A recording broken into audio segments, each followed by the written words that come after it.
The knight in shining armor is the most enduring and evocative image of the medieval period.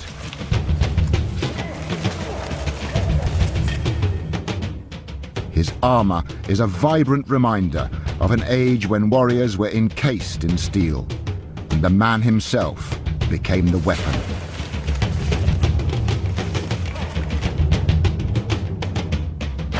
At the height of its evolution, armor reached a peak of artistic achievement, a unique sculptural medium that made the knight look splendid, intimidating, invulnerable.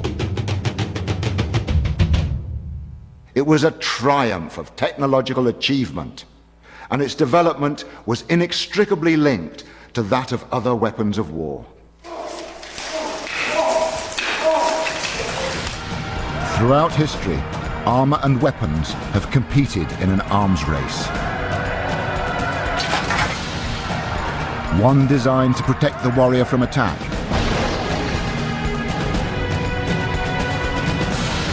the other intent on his destruction.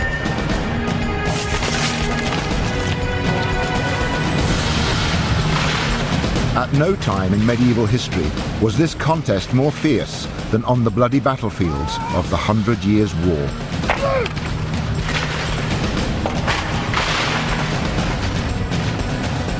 For almost a century, English archers reigned supreme. Their arrow storms decimating the enemy, wiping out wave after wave of French cavalry. The quest was on to make the knight wholly invulnerable.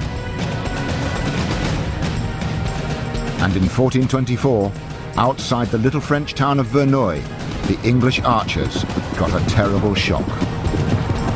Here, they encountered a cavalry force whose armor was of such quality that it rendered their bows impotent.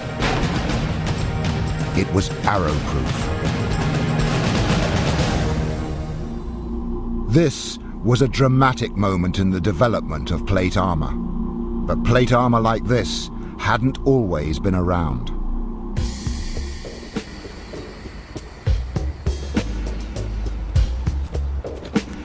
For almost 2,000 years, warriors had protected themselves with armors made from small iron rings.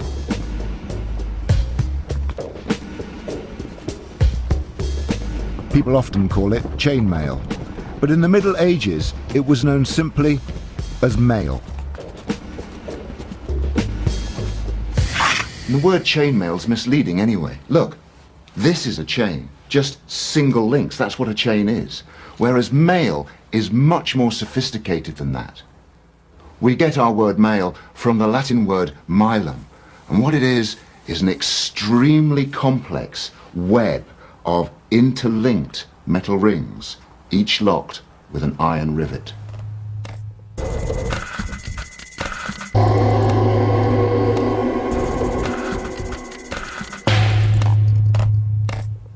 The Bayeux tapestry shows mail as the universal armor for warriors on both sides.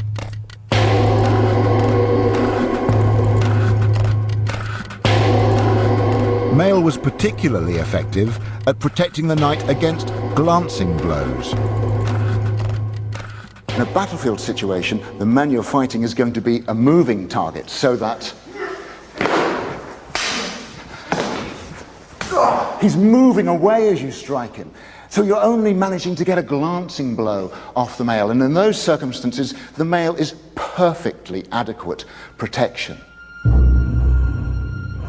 In order to defeat mail, the attacker had to deliver an extremely heavy blow.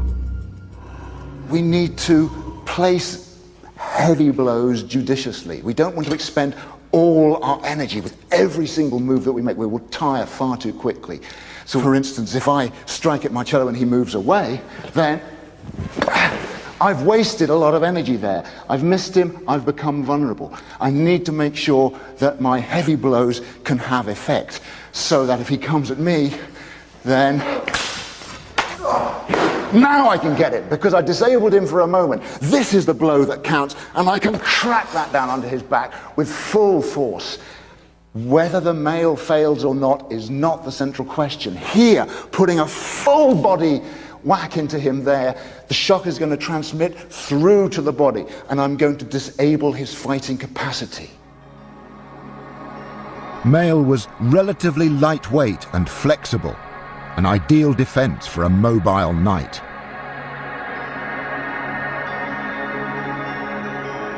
But innovations in mounted warfare meant that mail had to withstand ever more powerful attacks.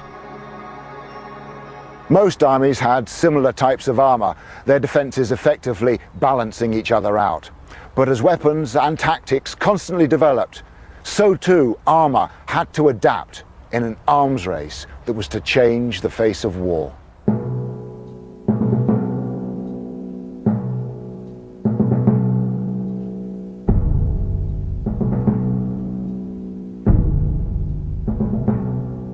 In the 12th century, there was a revolution in military tactics.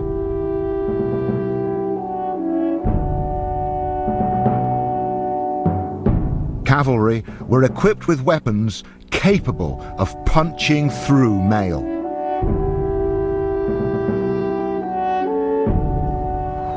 From the 12th century, the mounted knight became a force to be reckoned with. His weapon of first attack was the lance, capable of delivering tremendous impact.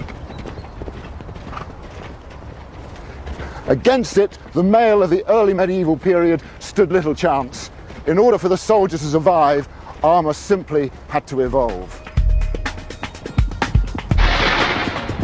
Armourers had lost ground in the medieval arms race, but not for long. A technological breakthrough would eventually shift the balance of power.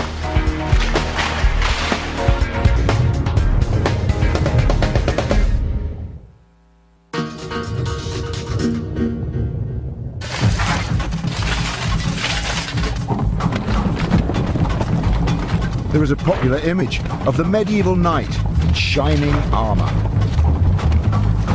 But most medieval armours we see today are actually from the twilight of the period, the late 15th century. Early medieval armour is exceptionally rare and quite different to this. And without the surviving examples, we have to search for hidden clues.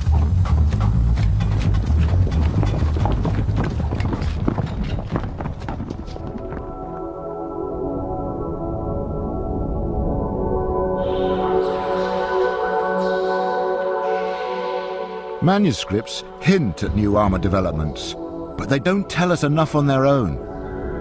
Fortunately, our medieval forebears also left us an astonishingly accurate image of their world, carved in stone. One of the most important pieces of evidence that we have for the development of early armour after the age of mail is this chap here. He dates from about 1230 and he lies in Pershaw Abbey in Worcestershire. Now, as you can see, he is largely covered with mail. But here's the important clue. If you look here, under his cloth surcoat and over his mail, we can see at the side these straps. And they indicate that he's wearing a solid body defense. The details on this tomb effigy suggest that the knight is wearing what was called a coat of plates. Now, no coat of plates has ever been found archaeologically in England, although some have been found in Scandinavia, so we've got an idea what they may have looked like. And they looked something like this. They're covered with a fabric covering which anchors the plates together. And it's an assembly of 6 plates giving maximum protection against the new impact warfare.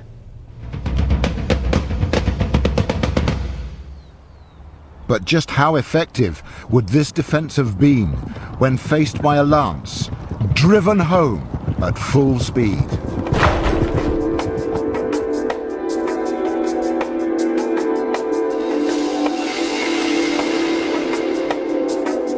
At the Royal Military College of Science in Shrivenham, researchers used the latest equipment to replicate and record the effect of weapons against armour.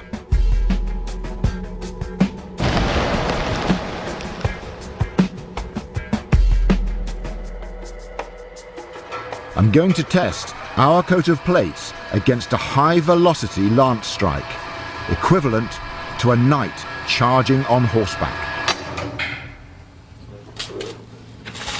The armour is backed by a layer of mail and a padded cotton coat, known as an accaton, which gives additional protection and shock absorption.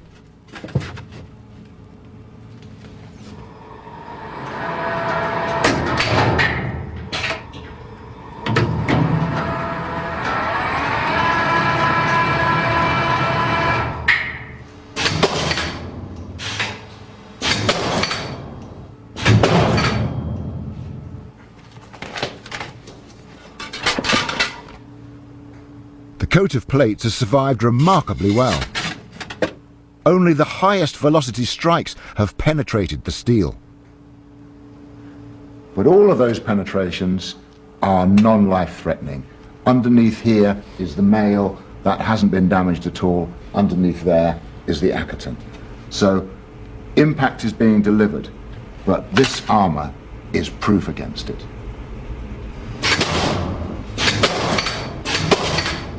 The armoured knight had regained the initiative in the arms race.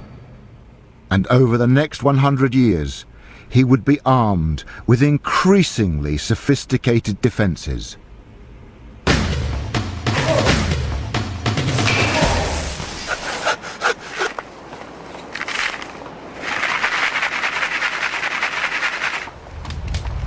The challenge was to cover more and more of the body in steel plates. The problem was that early processes of iron production only yielded small blocks, which in turn were hammered into small plates.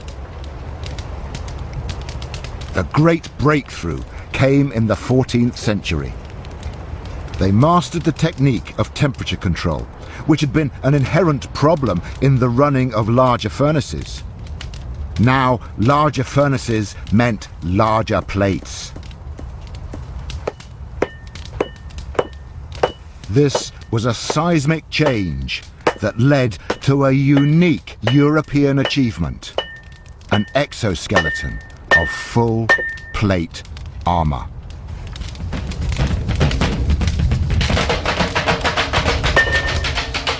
The arms race was at full pace.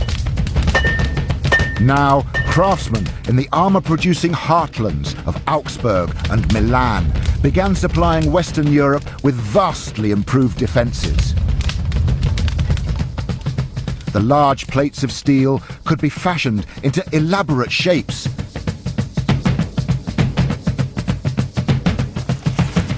For the first time, anywhere in the world, the human body could be encased in steel from head to toe. And the sight and sound of the medieval battlefield was forever changed. The knight was not a self-sufficient warrior. He needed tremendous logistical resources to put him in the field. Not least of all, he couldn't even put his armour on his own. He needed his squire. And so, Richard, if you could help me arm.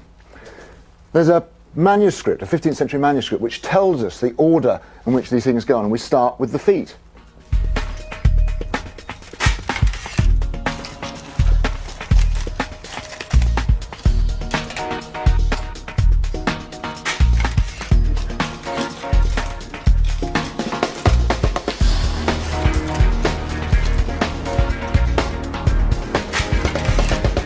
There were various styles of armour.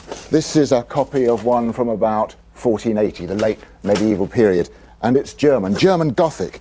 And you can see how it sort of echoes Gothic arches in churches with these glorious fluted lines here. If you pop that on my back. Yep. Okay.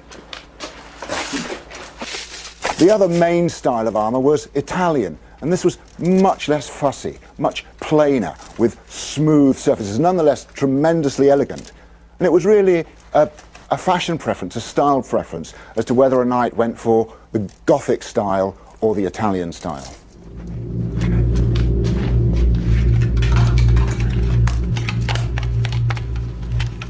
Although with practice the squire would be able to get his master's armour on very quickly, nonetheless it does take time, and a knight would have to be ready for battle long before battle lines were drawn.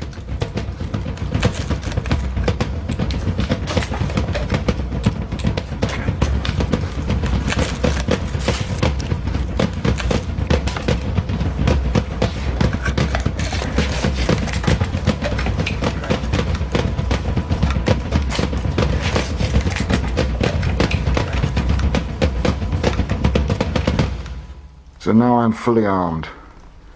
I'm encased in this exoskeleton, my own private world. There's enormous sensory deprivation. My vision is impaired. I can hear the sound of my own breath, but I can't hear everything that's going on in the battlefield.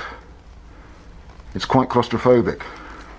My breathing is impaired, and yet I feel safe.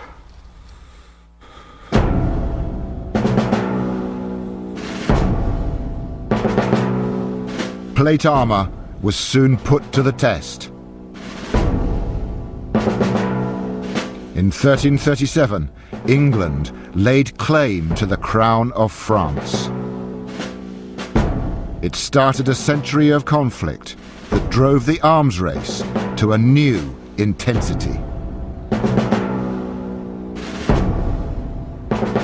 When you think of the 100 Years' War, you tend to think of three famous battles: of Edward III at Crécy, of Henry V against incredible odds at Agincourt, or Joan of Arc at the Siege of Orléans.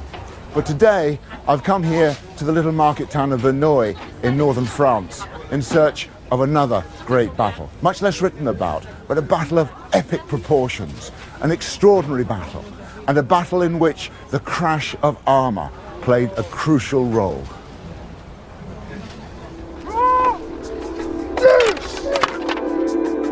In the 100 Years' War, English military tactics relied heavily on one weapon: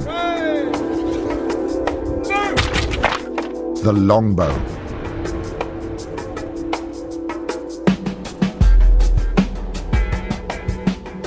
A well-trained archer could shoot up to 18 arrows per minute. And when deployed in their thousands, longbowmen could decimate opposing forces of cavalry and infantry.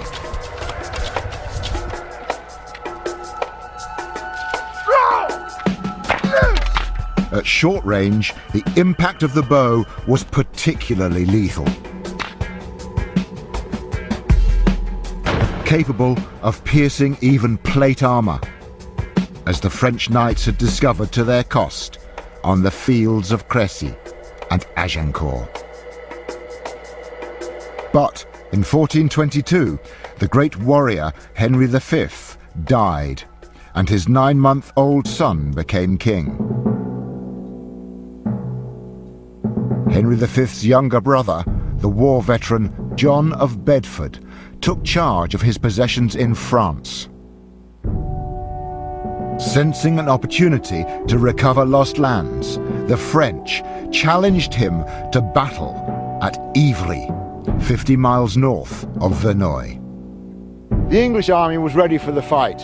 Their armour donned, their swords sharpened, and arrows prepared in their thousands. But their enemy didn't make it to Ivry. They changed direction and headed south to Verneuil, where they rendezvoused with massive reinforcements. French commanders had long relied on the cavalry charge. But the deadly power of the longbow, particularly when shot within a 20-meter killing zone, made knights and horses highly vulnerable. What the French needed was an invincible cavalry force. So they hired 2,000 Italian mercenaries, equipped in the very latest armour technology. The best impression we can get of the sort of armour they were wearing at Verneuil is a rare example in the Kelvin Grove Museum in Glasgow. Here, Tobias Capwell looks after the Avant Armour. It is the oldest surviving, near-complete Italian armour anywhere in the world. What we're looking at here, Mike, are pieces of an Italian full-plate armour dating from about 1440. One of the most important things to appreciate about a fine quality plate armour like this was that it was specially made for the individual. This was about fitting it to the individual's body down to the very millimeter. Bespoke tailoring. Absolutely. If it's properly made and properly fitted, it doesn't impede the movement of the warrior. He has to fight the enemy. He can't be fighting his own equipment as well. This is the only surviving image of the Italian cavalry dispatched to Verneuil. It's from about 50 years after the battle, and so the artist has represented the armour of his own day.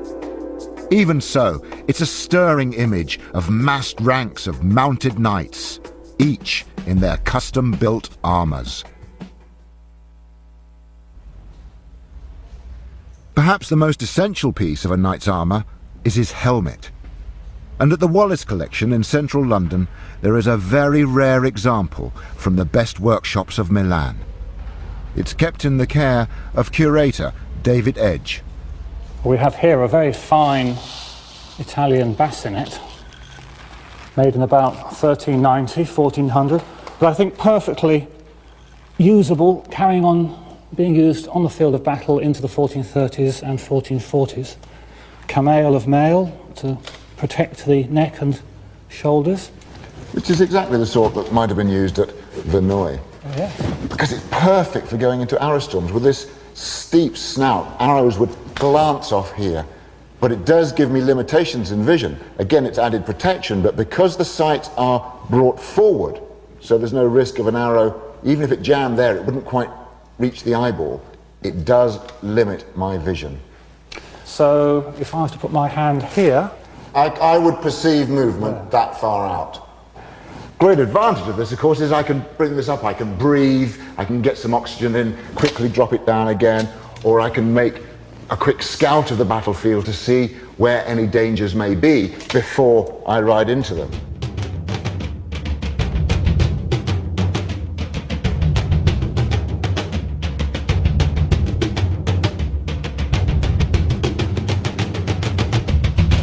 Whatever the particular design of a helm, the key issue is the trade-off between protection and vision.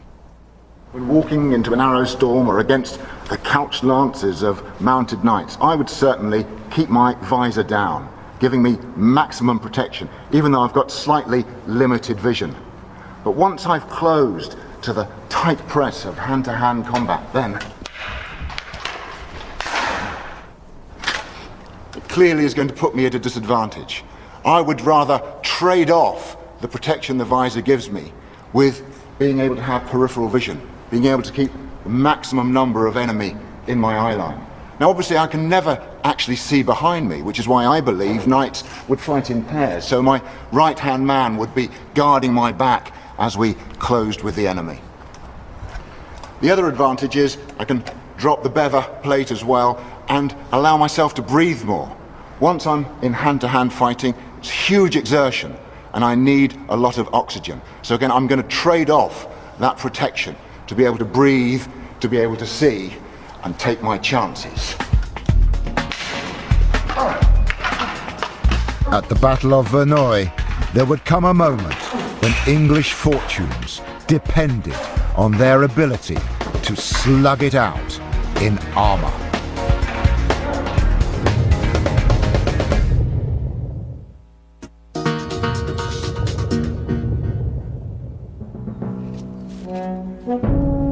In the summer of 1424, a force of 8,000 English soldiers marched towards the town of Verneuil in preparation for battle. They were confident of victory, their archers highly trained and capable of taking on any army, or so they thought. But the English military commander, John of Bedford, knew nothing of an elite force of cavalry also making its way towards the battlefield. Bedford scouts had reported that the French army had assembled on the plain outside Verneuil. But nothing the scouts had told them could prepare the English for the sight that they were to behold as they emerged from these woods.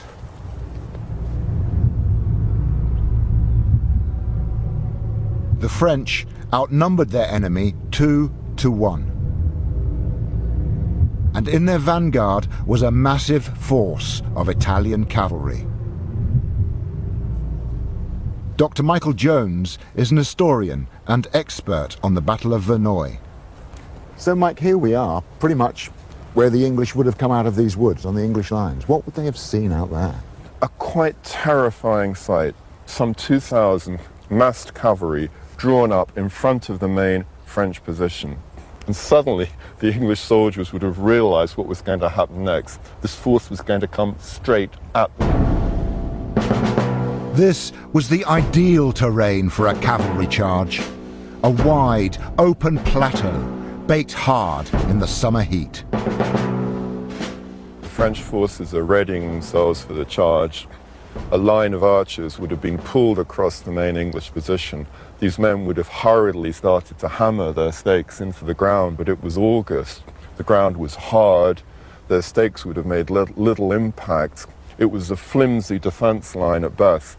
And as they were hammering away, the cavalry, moving forward with all that weight of armor, would have started to shake the very earth as they gathered momentum.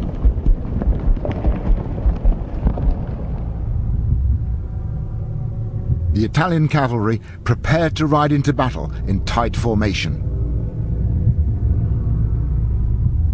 En masse and at full gallop, they had the potential to smash through the English lines. But to what extent did a knight's armor compromise his ability to ride and fight?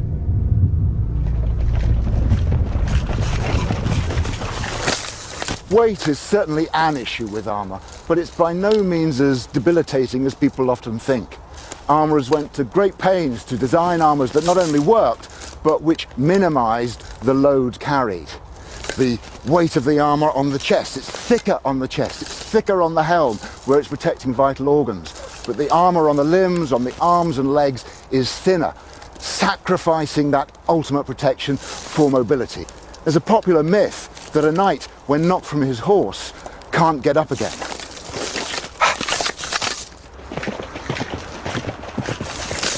Ha!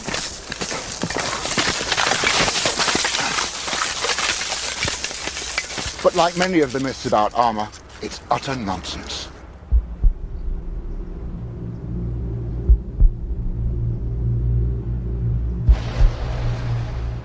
Full Milanese armour weighed under 80 pounds, just half that carried by the modern, fully equipped Marine.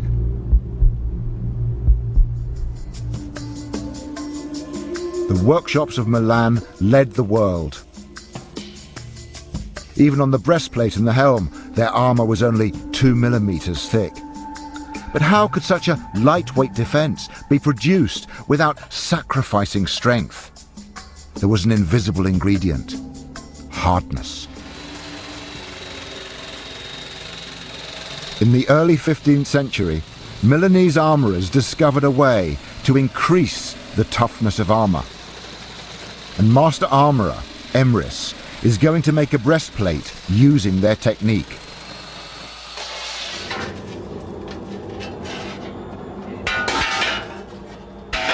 The secret of an armour's strength is not only in its curved surfaces, which are shaped to deflect attack and give added structural rigidity. It is also in the hardness of the steel. Emrys is heating the metal to red hot. He is about to plunge it under water, a process known as quenching. The sudden change in temperature will create a far more complex microstructure within the steel, making it harder. Okay, so now you're going to quench it? Now I'm going to quench it. This is the exciting bit. This will be a very nice sizzle. Got to get this exactly right first time. Here we go. I got to be really careful not to get it in the wrong angle.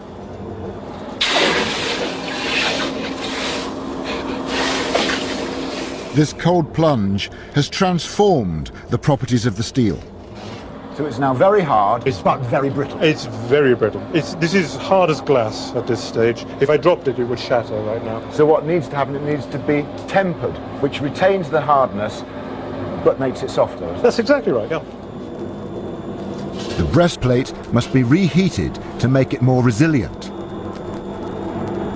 But judging the correct temperature is problematic. Medieval armourers did not have thermometers, so they studied the changing colour of the steel in order to gauge the degree of heat.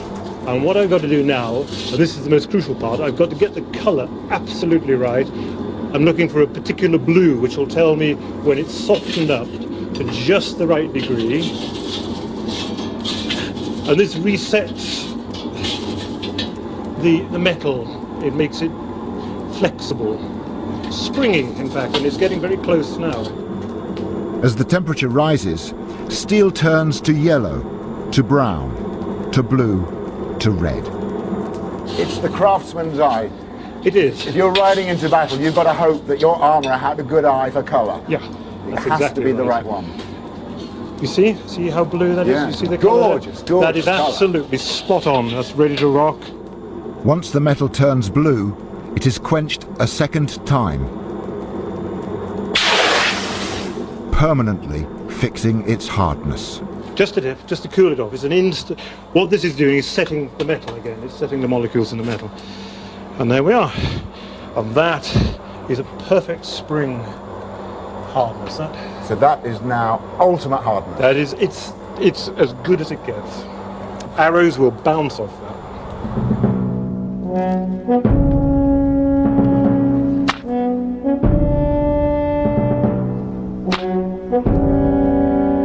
At Verneuil, the Duke of Bedford deployed 2,000 archers to resist the impending cavalry charge.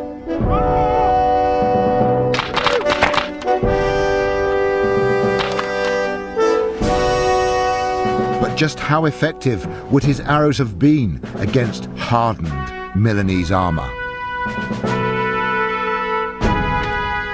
At the Royal Military College of Science, we put our breastplate to the test.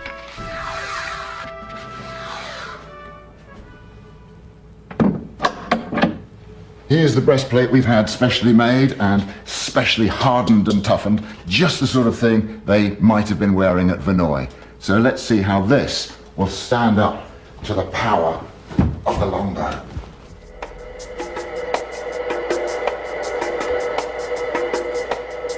Three, two, one.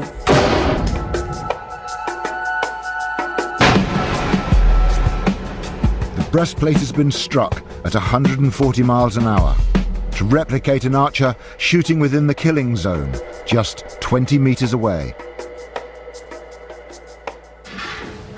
Goodness. Look at this. There is some penetration. Look at that. See the hole, it's penetrated, it's gone through. But look what it's done to the arrowhead. It's absolutely flattened it. That's absolutely blunt.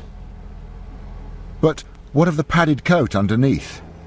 I don't think there's a mark on here at all. The man hasn't even received a scratch. If you were an archer at Verneuil, and you would see the arrows sticking out of the Lombard breastplates, but the men still sitting tall in the saddle, it would have made your blood run cold.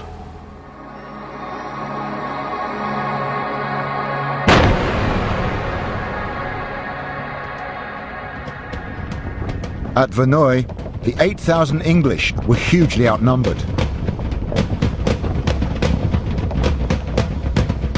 And coming straight at them was a cavalry force of 2,000 arrow-proof knights.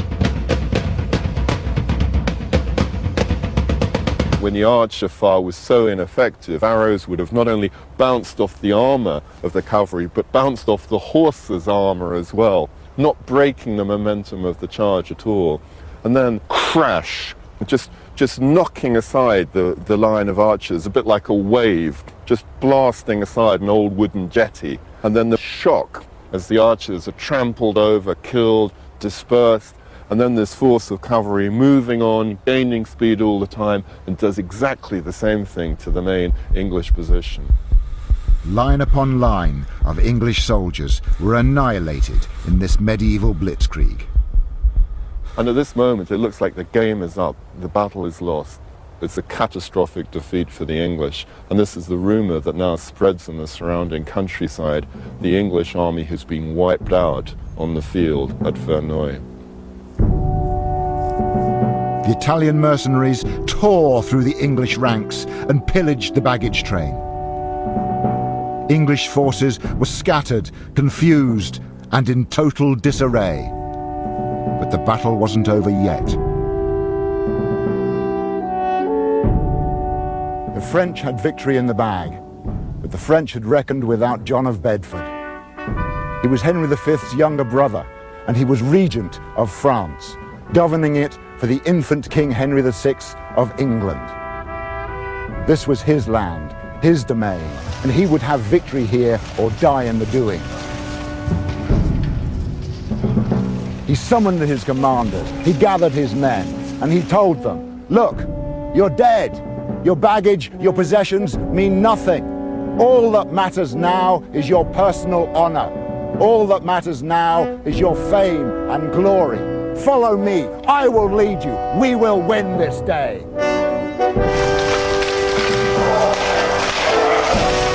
And with that, Bedford turned and led his knights into a bitter hand-to-hand struggle.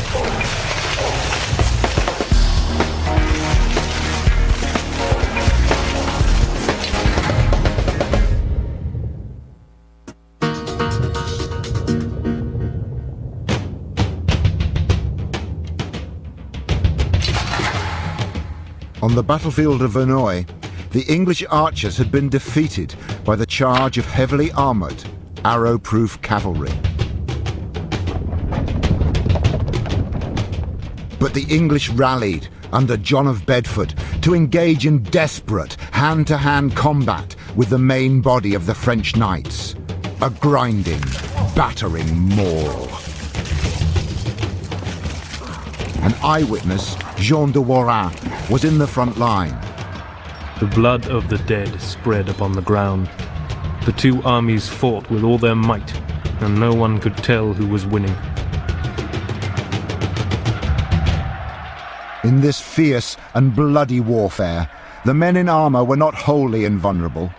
There were weapons designed specifically to defeat armour. And in the vaults of the Burrell collection in Glasgow, there are some rare original pieces from the time of the 100 Years' War. They are looked after by curator Tobias Capwell.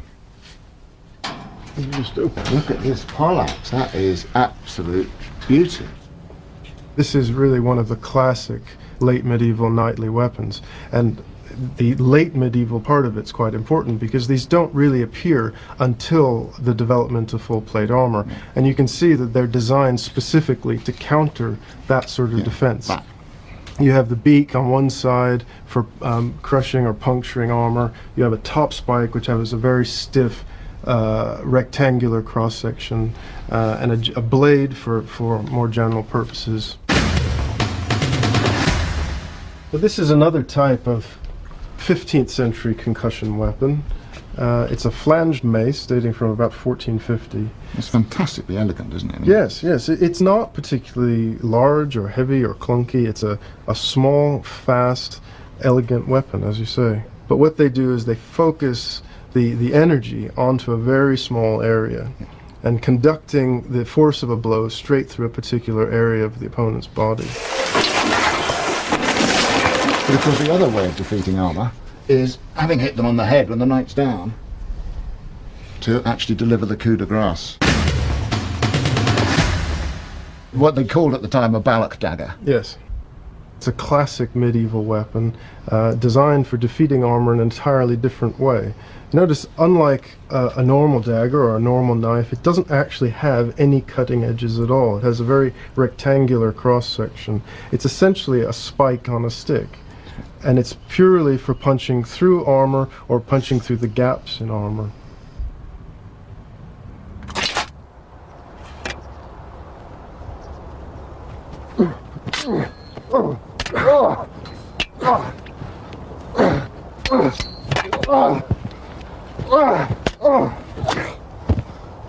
Whether or not an armor is actually penetrated by a weapon is not the only consideration. The body can still suffer immense injuries from what is known as blunt trauma. That is, the shock waves going through the armor to the body itself. It can cause hemorrhaging, it can cause fracture of bones, concussion, unconsciousness. We've set our breastplate up on this gelatin block. I am now going to hit it with the business end of a poleaxe, and we will be able to see the shock waves as they go through.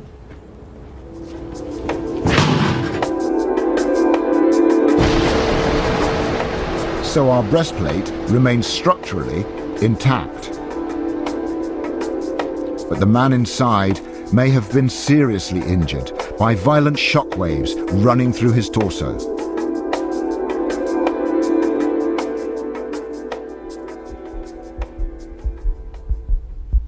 The poleaxe was a high-status weapon of choice for knights fighting on foot, and it was especially favoured by Bedford. So how did John of Bedford fight with his poleaxe? Well, we have a clue in a 15th century manuscript, Le Jeu de l'Hache. It's anonymously written, but it tells us in quite detail how this weapon should be used. One of the first things it tells us is a lot of the fighting is done with the Q of the weapon. That's the tail end of the weapon, which has a spike, not with the axe end. In fact, the manuscript tells us, take a number of jabs at the enemy's face and the feet to discomfort your enemy before you start. Another useful tactic that the manuscript recommends is to use your poleaxe as a lever. So Stuart, if you take a guard, come at me any way you like. I can do that, drive it through here. Now I've got tremendous levering power, and I can get him to the ground and finish him off. Other fight manuals also show the axe being held behind the back here. But the main advantage of this position is it's an invitation. If I'm like that, Stuart, does that suggest anything to you? Does it invite you to attack? Yeah, you look undefended and certainly more vulnerable to, from this strong guard position, to cut up to your armpit. Why don't you try that? I could step back out of the way, bring my axe down, disabling his arm, get in, hook him round the neck, bring him forward, and there's the killer blow as he falls. It really is a most robust and vigorous weapon, ideal for the determined grit with which John of Bedford went into battle that day. Bedford forced the French back towards Verneuil. And now they found themselves trapped, forced up against the steep defensive ditches surrounding the town. Here they were massacred. The bodies of heavily armoured men were rolled down these slopes, their bodies piling high as the slaughter continued, the dead and the half-dead. The bodies of the living were either drowned or crushed by the sheer weight of armour and men on top of them. No quarter was given. This was murder.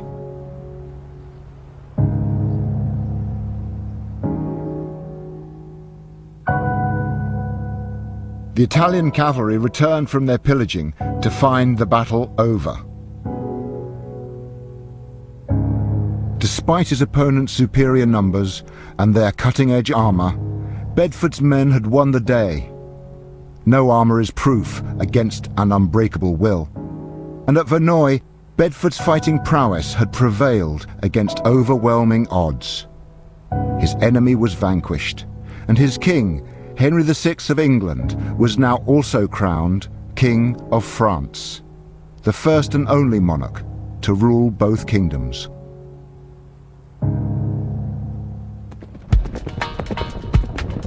Medieval weapons were a triumph of craftsmanship and ingenuity. but a weapon's potential could only be realized in the hands of a skilled and courageous warrior.